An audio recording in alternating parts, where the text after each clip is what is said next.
Dogs, get set, go! Stump, stump, stump. Oh, hello guys! Welcome to our YouTube channel, Electricboy and Pink Girl. Today I'm going to be reading you The Hare and the Tortoise. It's written by Miles Kelly and illustrated by Monica Filipina. The hare was always boasting about how fast he could run. "I'm the fastest animal in the land," he would say. One day, the hare asked, "Who will run a race against me?" The other animals were fed up with the hare's boasting, but no one would accept his challenge for fear of losing. No one except the tortoise. "Ha ha!" The hare laughed out loud. The other animals gasped. The tortoise just smiled. The preparations for the race began.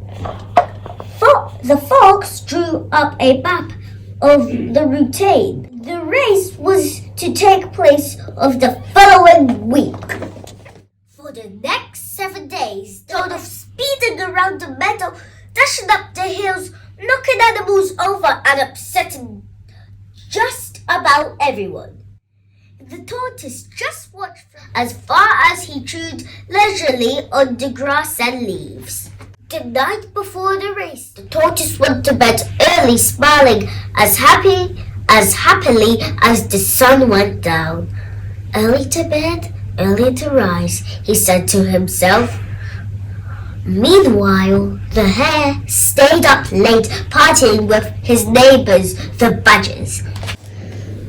Their noisy antics kept everyone awake. Shh! The next day dawned bright and sunny. The tortoise awoke refreshed and full of energy. He ate a healthy breakfast and got ready for the race. The hare wasn't feeling quite refreshed.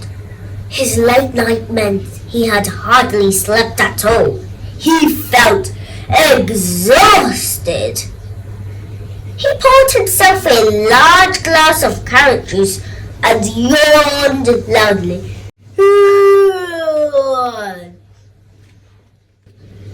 Out in the meadow, the animals were gathering for the race.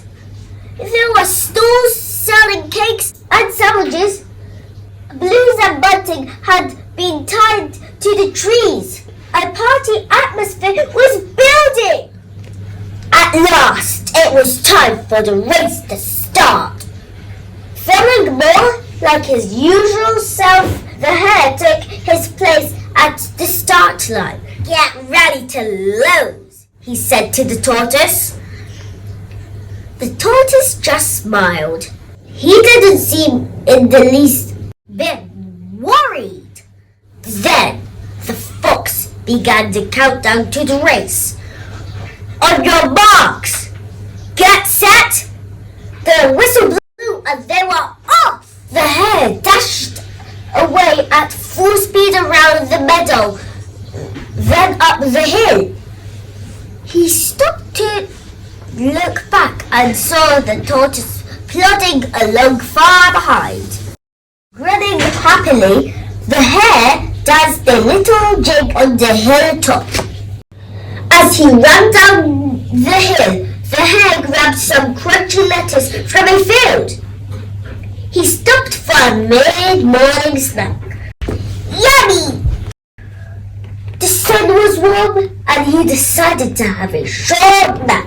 After all, he'd had a late night and the tortoise was far behind.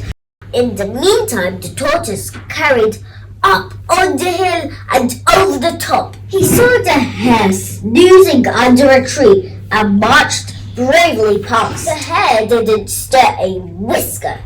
Much later, feeling stiff and cold, the hare woke up with a start. He looked up at the sun and saw how low it was in the sky. It must be almost evening! He feared the worst. Are you enjoying the story? Like and subscribe if you have not. The hare flew around the rest of the routine at top speed. He'd run like he'd never run before. Wheeze! But in the distance, he heard shouting and clapping. I just could make out the tortoise nearing the finish line. With the finish line in sight and the crowd roaring him on, the tortoise staggered on as fast as he could. A few minutes later, he crossed the line to a huge applause and the crowd shouting his name. The hare had lost his own challenge. From now on, perhaps he wouldn't be so boastful. Slow and steady wins the race. The end. Thank you for the gift of this book, Christina. I hope you like this video. Like and subscribe.